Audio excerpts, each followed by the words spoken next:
Bien. Buenos días. ¿Me escuchan? Sí. Estoy con la voz un poco complicada con esto de cambio climático. Me está matando. Sí. Bueno, los que venía a contarles, bueno, en primer lugar agradecerle a la comisión organizadora por dejarnos mostrar parte del trabajo que hacemos en el INTA Bordenave y particularmente en la coordinación de la red de cebada. Les voy a comentar un poquito los atributos de calidad en esta red. Para quienes no están familiarizados con el tema de la red, en un principio se originó por la demanda de diferentes profesionales, tanto del área de investigación como de toda la cadena comercial e industrial de cebada.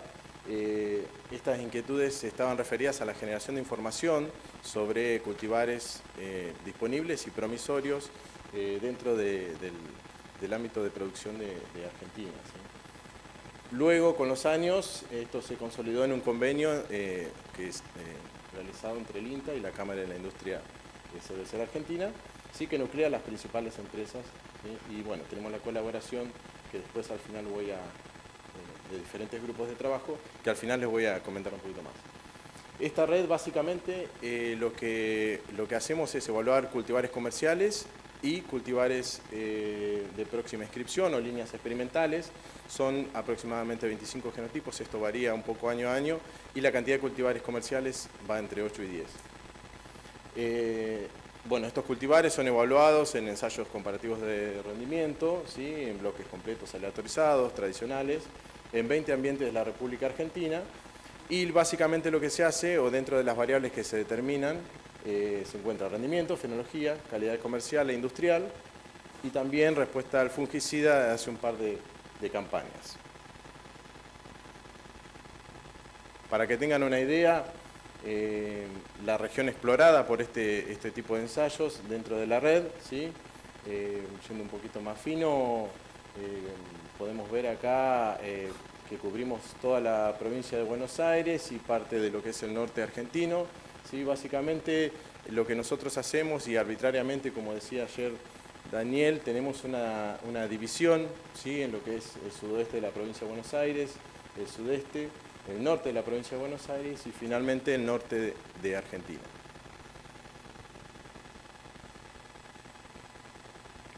Lo que hoy le voy a comentar básicamente es qué ocurrió con la proteína en grano y con la primera calidad en las últimas dos campañas sobre los cultivares comerciales, que es lo común a las dos campañas, ¿sí? La idea original era analizar más datos, pero perdíamos mucha información porque hay un recambio importante, ¿sí? De cultivares. Y solamente en un principio les voy a mostrar qué pasó en ambientes con fungicida. Parte del recambio de cultivares, que bueno, ya es archiconocido y que veníamos de una situación de monocultivar, de Scarlet. Finalmente lo que vemos y lo que se comprobó a campo y lo que comprobamos nosotros en la red es una caída de Scarlet, y en parte esta caída y este recambio grande de cultivares podemos explicarlo, por ejemplo, viendo qué ocurrió en la red desde 2007 hasta 2014 en términos de rendimiento.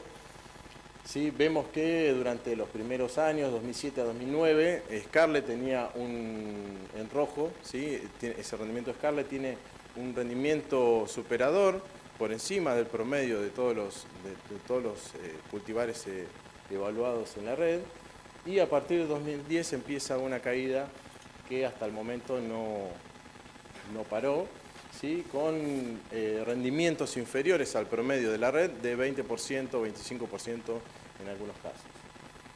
Y también, pero con un delay, quizás en la caída de Scarlet, lo que vemos es que en la primera calidad también empezó a caer, ¿sí? Un poco retrasado, mantuvo buenos valores de primera calidad durante la primera mitad de estos años, pero finalmente sí vemos que hay cultivares superadores respecto de Scarlet. Ahora bien, estos promedios que yo le mostraba no nos dicen nada de cuál es el comportamiento en función de la estabilidad, digamos, de rendimiento, tanto de Scarlet como de los otros participantes. Bueno, acá Guillermo Donaire me dio una mano para todo el tema de análisis.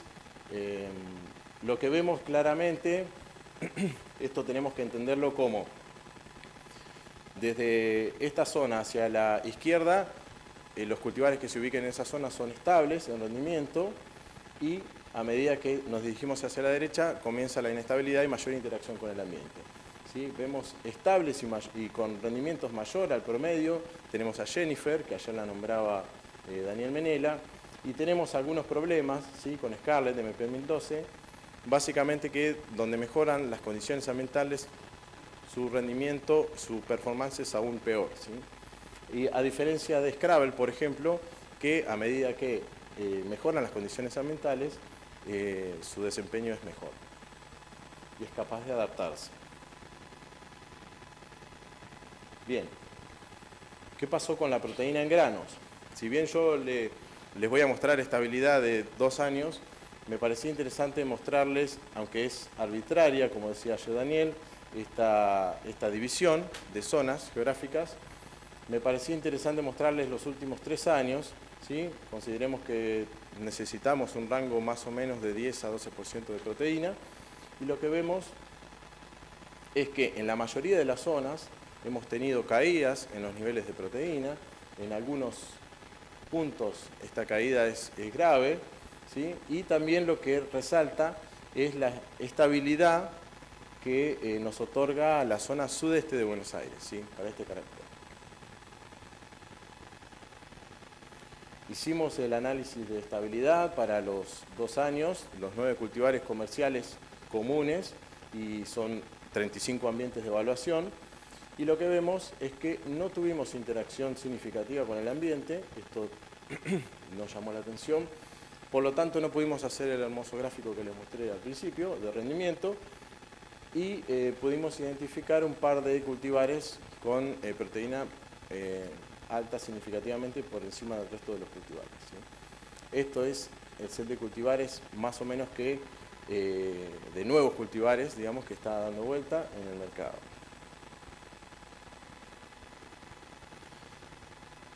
Acá podemos ver una regresión realizada con rendimiento en grano y proteína, ¿sí?, es significativa.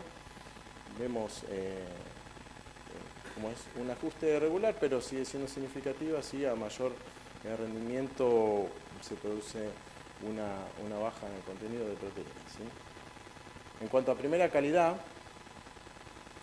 también viendo qué pasó por zona en los últimos 3 años, vemos mucha variabilidad en primera calidad en todas las zonas, pero también podemos ver de nuevo qué ocurre en el sudeste, ¿sí? Vemos que si bien es variable, tenemos excelentes valores de primera calidad por encima del 85% exigido, ¿sí? Estamos en un rango de mínimo de 85 con tolerancia hasta 80%, y gran variabilidad en los otros ambientes, en las otras regiones. El análisis de estabilidad, lo mismo que antes, 35 ambientes, 9 cultivares. Vimos una interacción no significativa con un promedio general de 89%. Y también fue posible, bueno, a través de un test de medias, identificar cultivares que presentan excelentes valores de primera calidad y cultivares donde tenemos un mayor riesgo, ¿sí? Consideremos que esto está en ensayos en los cuales no tienen riesgo, pero después esperamos tener condiciones potenciales, ¿sí? Entonces, si bien no pudimos identificar cultivares estables e inestables en cuanto a proteína y en cuanto a primera calidad, lo que sí podemos ver e identificar fácilmente cuando relacionamos el rendimiento en grano y la primera calidad son 2 grupos bien distintos, ¿sí? 3 cultivares, Explorer, MP1012 y Scarlett, con rendimientos por debajo del promedio y calidades que se acercan al límite de lo exigido, y un conjunto de cultivares con rendimientos mucho mayores y excelentes valores de primera calidad. Recuerden que, lo que les mostré al principio, dentro de estos cultivares hay cultivares que son estables e inestables, y eso puede determinar que sean utilizados en una región u otra. Luego, otra mirada de la calidad que podemos tener con los datos de la red es qué pasa cuando se presentan limitaciones desde el punto de vista biótico, como son las enfermedades foliares, ¿sí? Esto, por ejemplo, estas fotos son de Bordenave el año pasado, con una presión de enfermedades impresionante, luego de una campaña con 1000 milímetros, ¿no?, de promedio, cosa que nosotros no, a lo que no estamos acostumbrados. Y se me ocurrió desglosar el calibre y ver qué pasa luego, no solamente ver qué cae, todos sabemos que el impacto de las enfermedades es mayor sobre el rendimiento, en primer lugar, y después sobre el calibre, pero digo, bueno, voy a desglosar el calibre a ver qué pasa y cómo se comporta y cómo se compensan las distintas categorías. Entonces, la idea era relacionar esta primera calidad con los distintos estratos, incluso con aquellos que no comprenden la primera calidad, ¿sí? Esto, que puede ser una pavada, que para mí realmente lo es, me parece que nos puede ayudar un poco a explicar después qué pasa con el calibre. Vemos que la primera calidad, el calibre que mejor explica la primera calidad es el calibre de 2,8, ¿sí?, con un ajuste excelente. Acá ven representadas todos los genotipos de la red 2013, 2014 y 2015. Por supuesto, como la primera calidad está compuesta por el calibre 2,8 y 2,5, si aumenta 2,8 tiene que disminuir 2,5, estamos hablando de una proporción, ¿sí? Por supuesto que cae, cuando aumentan estos dos, cae el calibre 2,2, y cuando aumentan todos, cae el bajo Saranda. En este punto quería mencionarle, la tolerancia de bajo Saranda es de 4%, y lo que vemos es que en la mayoría de los casos no tenemos problemas de bajo Saranda, ¿sí? Sí podemos mencionar que de los 6 casos que estarían teniendo problemas de bajo Saranda son de la campaña, corresponden a la campaña 2013 y específicamente son los cultivares Explorer, Scarlet y Prestige. Por lo tanto, como les mencionaba, el calibre que mejor explica la primera calidad es el de 2,8 y podríamos referir un valor teórico mínimo de calibre, considerando, por ejemplo, tendríamos que tener genotipos cuyo valor de calibre 2,8 supera el 50% para alcanzar el 85% que nos exige la industria. Entonces, yendo directamente a la respuesta del fungicida, en la campaña 2014, por ejemplo, vemos la primera calidad y los distintos cultivares comerciales, ¿sí? Lo que se ve en azul es la primera calidad sin la aplicación de fungicida y luego la diferencia o la respuesta al fungicida que tenemos. En el 2014 lo muestro separado porque hay dos tratamientos diferentes, uno con triazol y estrubirulinas y otro con agregado de carboxamidas en 2015. Lo que podemos ver es que hay cultivares como Scarlet en 2012 y Explorer que tienen problemas como veíamos anteriormente, y sin la aplicación del fungicida corremos el riesgo de que no sean considerados dentro de la industria maltera, sino como forrajeros. Y considerando el análisis que les mostré previamente sobre cómo se relacionan los distintos tamaños de grano, vemos que naturalmente, como el calibre 2,8 era el que mejor explicaba la primera calidad, es donde tiene más impacto la enfermedad, es donde más cae, ¿sí? Aumenta el calibre de 2,5, también aumenta el calibre de 2,2, pero el aumento de 2,5 no alcanza a compensar esta caída, ¿sí?, en el 2,8, y finalmente lo que se produce es la caída de calibre.